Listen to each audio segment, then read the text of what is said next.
Banking Law Notes by MG Law.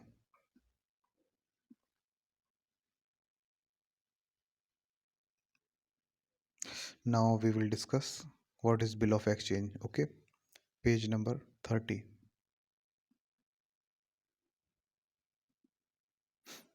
Bill of Exchange.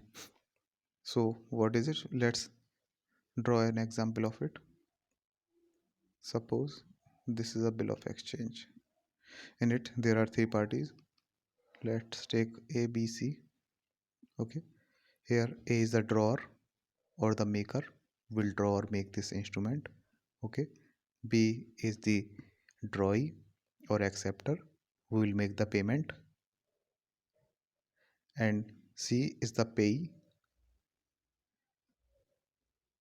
who will get the payment.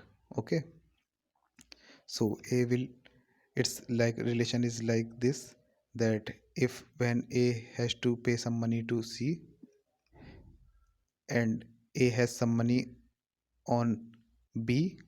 Okay, A already has some money on B.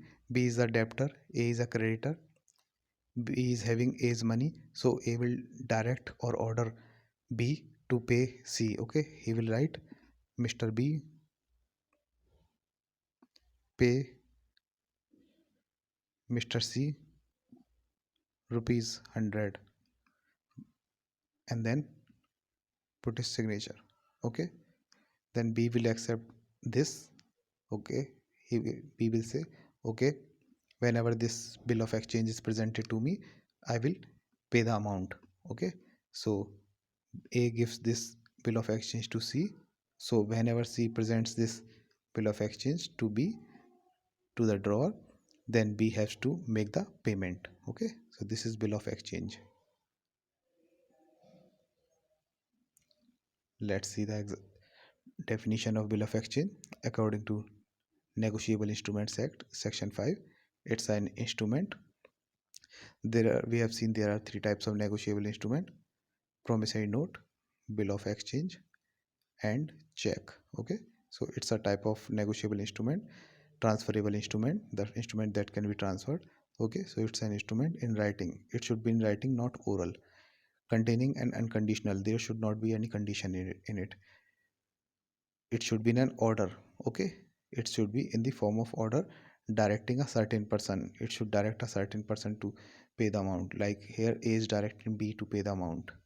Okay, to pay a certain amount. Okay, the amount should be certain, it should not be uncertain, like all money, some money. Okay, it should not be in like that. It should be certain, like rupees 500, 600. Okay, of money. The payment should be in the form of money, not in any other form like gold or securities. Okay, not in that. It should be in the form of money, only to a certain person.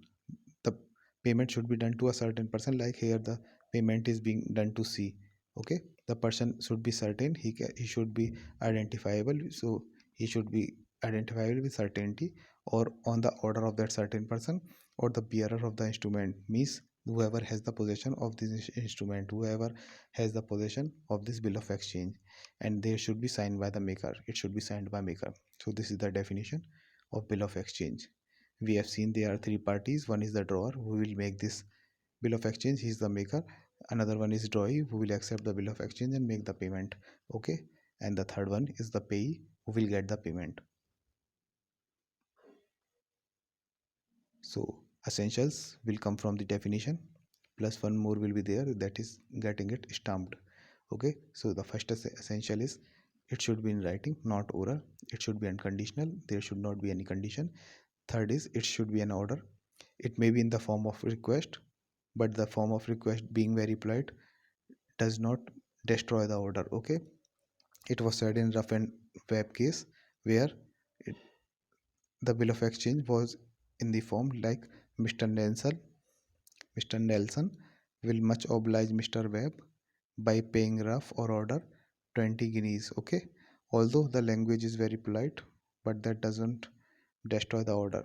It was said by Lord Kenyon that the language of draft, being very polite, does not destroy order to pay. Okay, it's still an order, although the language is very polite.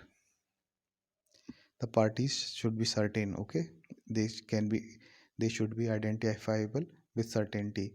They can be named or indicated with reasonable certainty. The amount should be certain sum of money. Okay, amount should be certain. Payment of money only. Okay, the payment should be in the form of money. It should be signed by the drawer. Okay, the drawer or maker should sign the instrument. And the last one is, if we get it stamped at the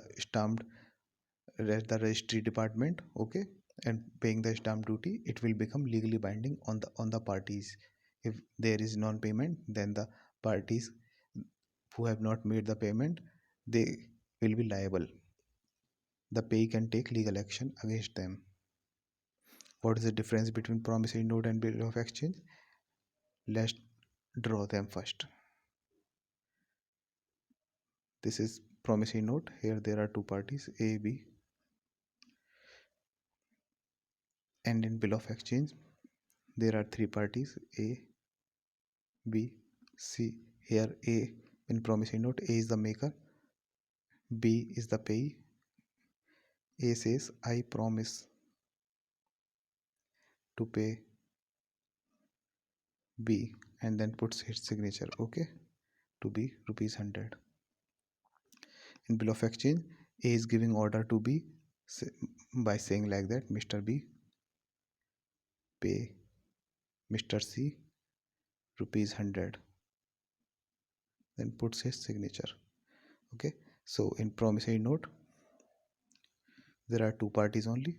One is maker or drawer, and another is payee. In bill of exchange, there are three parties: drawer, drawee, and the payee. In promissory note, the primary liability is of maker, because the person who is making the payment and the person who has made this instrument, they are the same person. Okay, in bill of exchange, the primary liability is of drawee. Okay, because the drawee B has to make the payment here. If he doesn't make payment, okay, he will be primary liable, and after him the second liability will be of the maker. Okay, in promissory note, it's a promise. Okay, in bill of exchange, it's an order. For acceptance of privity, there is no need of acceptance to get the party into privity. What is privity? Like in a contract, if a party has to be make liable, he should be the party into the contract. A stranger to the contract is not liable. He doesn't come into privity. Okay, in promissory note, as the person who has to make the payment and the person who has made the instrument, they are the same person, so there is no need for the acceptance of the instrument by this person, because he himself made the instrument. In bill of exchange, the person who has made the instrument and the person who has to make the payment, they are different persons. So the person who has to make the payment, he has to accept the instrument. Okay, so when he accepts the instrument, then he becomes a party to the contract. Okay, so here the acceptance is required of the drawee, okay, to make him party to the contract. So if there is any action, he can also be liable. Okay, action can be taken against him also. Here the direct relationship of payment is between maker and payee. The maker and payee, he has to make the payment to him. Here the direct relationship is between acceptor and payee. Here the acceptor has to make the payment to him. Okay, dishonor can be done in promissory note by only non-payment. When there is non-payment, the negotiable instrument can, the promissory note can be dishonored. But in bill of exchange, there are two ways to get it dishonored. One is non-payment.